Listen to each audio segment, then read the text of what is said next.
Good evening. Welcome to Release Your Wings. I'm Dan Bagley, and this is Shireen Chada. Tonight we're going to be discussing the power of humility. Seems almost like an oxymoron to have power and humility together, but I think it might be something that we need to investigate in today's world. So Shireen, how do you tell if someone lacks humility? Or is into arrogance, I guess would be the opposite. I think it's a little obvious. Well, But I want to go back to this whole power and humility. yeah. When I think of power, I think of authority. And when I think of humility, I think of understanding that authority is coming from a higher place. Aha. That it's not your authority, but that it's someone else's authority, and you're being an instrument to convey that authority. So we're not talking about the authority like I'm the manager, therefore I have authority to write checks. We're really talking in the grander picture of who we are, our being. Right. And so there is real power in that. Mm-hmm. And so there is power in humility, that you can affect change through humility. Does humility protect us from things such as living in a state of outrage? I'm not getting my, people are dissing me, I'm not getting my due. What happens when we don't have humility? How do we lose our power? I want to answer the previous question you had about arrogance. I was just thinking about that. Many people think that humility is, I'm the lowest of the low. I'm lower than anyone else. But actually, I feel humility is that I value myself and I value others equally. I don't think I'm bigger, better, or less than anyone else. That I don't think I'm too arrogant, or I don't think I'm inferior to anyone. That I have this sense of who I am. And so it's so important, this humility, when we are in that state, that it really acts as a power because of the value I have for myself. So it really isn't being the lowest of the low. It is gently accepting the God-given talents or what have you. And also knowing that they're coming from God. That they're not our own. So we don't have the pride of saying, I'm a self-made man, which is always, everybody, no one who's done badly claims to be self-made. Only people who seem to be succeeding say, I'm self-made. But within that, it seems to me also some of the power of humility comes in, the ability to listen. A very important part of humility. I feel learn is a very important thing. That I feel if we want to cultivate humility, and I sometimes feel we are really just playing at it. Like humility is such an elevated virtue to really grasp it. It takes a lot of practice. For me, I feel I'm just getting the basics of it right now. And one of the ways is that when I'm in a situation, I'm not looking at the end result, or my focus is not, and I'm not vested in the end result, but more I'm learning. I'm learning and doing my best along the way. And that attitude of learning really helps me be humble. Another aspect of that is, along with the learning, and I'm doing my best in this, is I'm not doing my best on camera, so to speak. I'm not doing it by how good it looks. Because sometimes we work at being humble, thinking how good, our joke was when we were discussing this ahead of time is I'm very proud of my humility. And that's really the antithesis of this that we're talking about. So anyone who brags about being humble is clearly not doing it. You don't have to advertise it. I really feel, I know a lot of people who have really dedicated their lives to humanity, served them spiritually, and done whatever was required of them. And I felt that I labeled them as humble is because they were not showy. They did not require any kind of acknowledgement from anyone for doing it. And they just did that. And I felt that was really humble. So it's not necessarily that if I go around saying I'm so proud I'm humble, but the conditions around which you are humble is that you're not showy. You don't seek any kind of acknowledgement. So certainly humility is not arrogance, but it's also not saying I'm the lowest of the low. It really is a completely different plane of saying it's just us, and each of us has certain duties that we can help. You were mentioning earlier in a discussion we had before this that being an instrument of God is a humble thing, unless you think God chose you as the best instrument in his toolkit, I would imagine. Right. It's actually a very important aspect. If I have awareness that I'm an instrument for God, I feel that humility slowly comes. But also, I feel God really tests us in our humility, is he can pick any instrument. I'm not the only chosen one. He can pick anyone to be an instrument, and I have to accept them, I have to give them respect, and I have to be able to acknowledge that yes, God is working through everyone.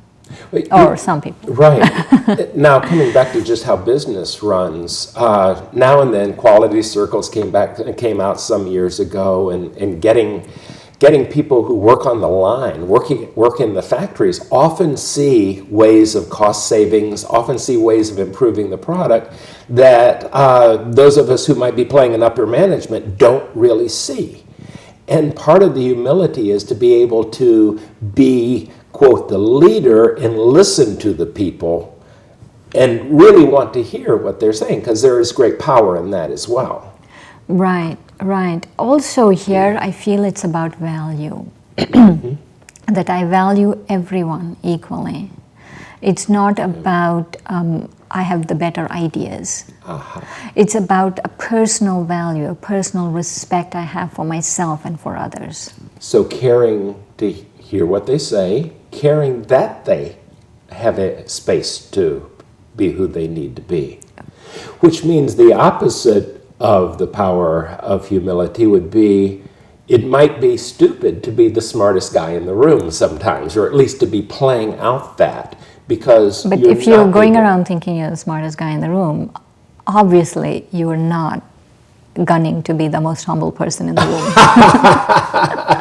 Nor are you learning anything, and I think that learning aspect is very important. Yeah. And also I feel to really be humble, to become humble, because I think it's a learned behavior, is you have to have the power of tolerance, that you have to be able to tolerate all kinds of hardships and with a smile say, yes, I've learned, I'm doing this, and it's okay. And also there's so much maturity that comes from it. And the other thing I've noticed with people who are humble is they're always gentle. And I feel that kindness and that gentleness really is a mark of humility. You know, as you're saying that, I kept flashing back to my grandparents and in their elderly years, and I was the little kid in that, of how gentle and patient, and when I said stuff, they clearly took delight in listening. And I mean, in retrospect, you know, as a child, I really didn't have much intellect going there compared to these people who are so much older. But there was a joyfulness in their sharing in a way that was not that, well, I know and he doesn't, so much as this interaction is just delightful to me. I mean, that little smile and that glint in their eyes lives with me today, you know, well over a half century later. Right. So within that, it shows we care by being humble. There's great power in caring because from a leadership standpoint, if we care about the people, we are hearing their needs, we're operating the very best we can, if not perfectly. Right. We're listening, of course. So the humility might really be to say we're all in the same boat. We're all one to some degree. We're just different aspects of the one. Is that fair or not? Right, right. I was thinking that honesty is a very important aspect of humility. To begin with, that these are stepping stones that I have to, on the journey to humility, honesty, maturity, tolerance, all of these are things that I'd have to go through to attain humility. And honesty here, I don't mean, you know, I don't like your hairstyle. That's not what I mean. That's my perception of reality. It's not honesty. Oh, thank goodness. You're really not talking about me. Okay. And so what I mean by honesty is like an honest day's work.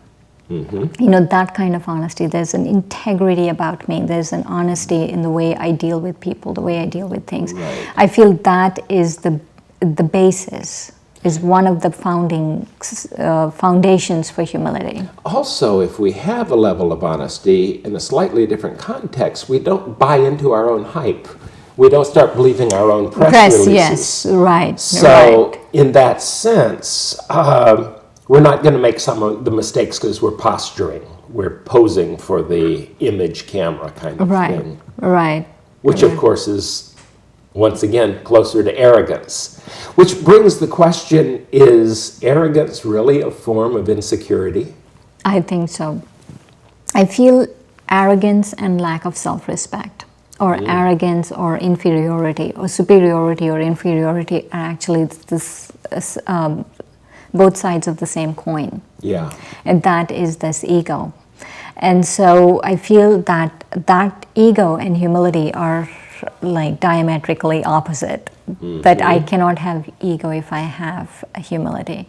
And so if I have either one, then I feel I am not really even beginning to understand what humility is about. And what I've noticed with humility is that there is actually a lot of joy in it. Yeah. And that is what is the power in it, that there is so much joy in it. And the one way I always feel that I can tell if someone is arrogant is that they don't take correction. Yeah. Especially in my position, I have to. And also, I would add to that, not just don't take correction, but how they treat people that are, quote, lower in status, or even is in a restaurant or something like that, how they order people around, which is, you know, a little embarrassing sometimes if people use their arrogance as if, you know, I'm paying big bucks for this, therefore, you know, that's a little sad. That is a little sad, isn't it? And maybe, you know, I feel maybe they don't value humility. Maybe it's not high on their priority. Not everyone wants to be humble. I agree with you there, but the key on humility, if there's power in humility, it would seem that if we are humble in the sense we're using in the healthy way, then we're not focused on the insecurity that we're trying to cover up. It's almost like, I mean, you have your white outfit, but if you had a stain on it and you were at a major event and you started focusing on the stain, you could not be the Shireen who shows up all the rest of the time. You'd be focused on something that was really non-consequential to the event. Exactly. And covering our insecurities with the concept of, I better show that I'm really powerful, probably is a pretty sad place to be. It is a very sad place to be, isn't it? Yeah. Especially because I feel if we don't have enough enlightenment to be humble, we are losing out so much. I always feel this. I don't feel sorry or mercy for people who are experiencing sorrow or pain. I feel mercy for what they're missing out more than what they're experiencing. I feel mercy for the fact that they're missing out on such a beautiful life. So maybe the true power of all of this is the richness of the textures of life that are available when we are not putting on the armor of look how wonderful I am, look how powerful I am, but when we're being truly authentic to say, yeah, sometimes I'm right and sometimes I'm not. Sometimes I'm brave and sometimes I'm scared. But whatever it is, I'm learning. Yeah, it takes a really great person to be humble. Yeah. You know, and actually I always feel, you know, many times I feel that I don't have anything to feel great about, so maybe that's why. That, you know, that you can be egoless, but really to be humble, you have to have something to be humble about. Yeah. So I believe it was Ram Dass who once, I heard him say in a lecture, that you have to be somebody before you become nobody. in a wonderful way, if you have to have something to let go of before you can be humble. And that is the illusion that I am so much more special than everyone else, which is illusion. Except each one of us, in a funny way, is the center of his or her own universe, but not in the sense that the universe was created just for us. Right. There's such a fine line, that we are not too self-centered, but also we don't feel inferior, that we have enough respect for ourselves and we have enough respect for everyone else. Exactly.